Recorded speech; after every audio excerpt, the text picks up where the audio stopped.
Assalamualaikum warahmatullahi wabarakatuh. Perkenalkan, nama saya Alfi Pramudia Ramanda, NPM 23412024 dari kelas akuntansi 23A. Di video ini saya akan menjelaskan pandangan saya terhadap situasi moneter di Indonesia. Menurut saya, situasi moneter di Indonesia masih stabil, yaitu ditandai dengan yang pertama adalah inflasi. Salah satu aspek penting dalam situasi moneter adalah tingkat inflasi. Inflasi yang terkendali penting untuk memastikan stabilitas harga barang dan jasa. Inflasi di Indonesia masih terkendali di 3,27% pada Januari 2024, di bawah target Bank Indonesia yaitu 3% plus 1%. Yang kedua, rupiah relatif stabil di kisaran 15.300 sampai dengan 15.600 rupiah per US dollar. Terakhir, cadangan devisa adalah aset valuta asing yang dimiliki oleh Bank Indonesia dan pemerintah. Cadangan devisa yang cukup besar dapat memberikan kestabilan mata uang rupiah, melindungi negara dari tekanan eksternal. Cadangan devisa Indonesia masih tinggi di 137,2 miliar US dollar pada tahun 2024. Tetapi, kestabilan itu masih harus menghadapi banyak tantangan, yaitu yang pertama, tekanan inflasi global akibat kenaikan harga energi dan pangan. Yang kedua, yaitu kenaikan suku bunga The Fed dapat menekan nilai rupiah.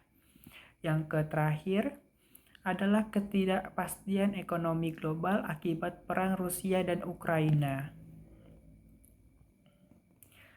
Contoh kasusnya, pada tahun Februari 2024, rupiah mengalami tekanan dan sempat melemah ke level 15.600 rupiah per US dollar.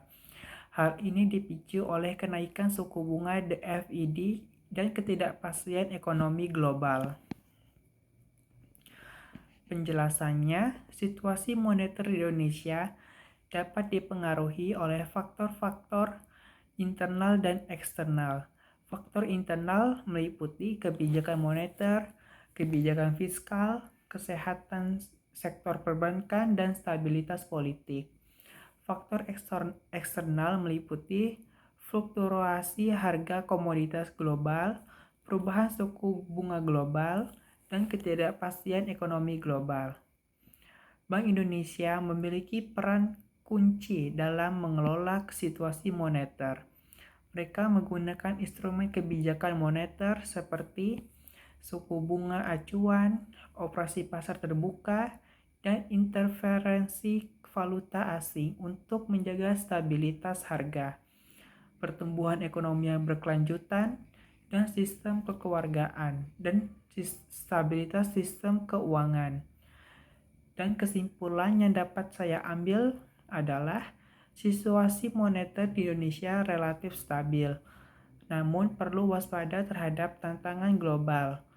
Bank Indonesia harus memantau perkembangan inflasi, suku bunga, dan cadangan devisa menjadi indikator penting dalam mengevaluasi keadaan moneter. Kebijakan yang tepat dan koordinasi antara lembaga-lembaga terkait seperti Bank Indonesia dan pemerintah diperlukan untuk mencapai stabilitas moneter yang optimal dan mendukung pertumbuhan ekonomi yang berkelanjutan. Sekian penjelasan dari pandangan saya untuk situasi moneter di Indonesia. Saya ucapkan terima kasih. Wassalamualaikum warahmatullahi wabarakatuh.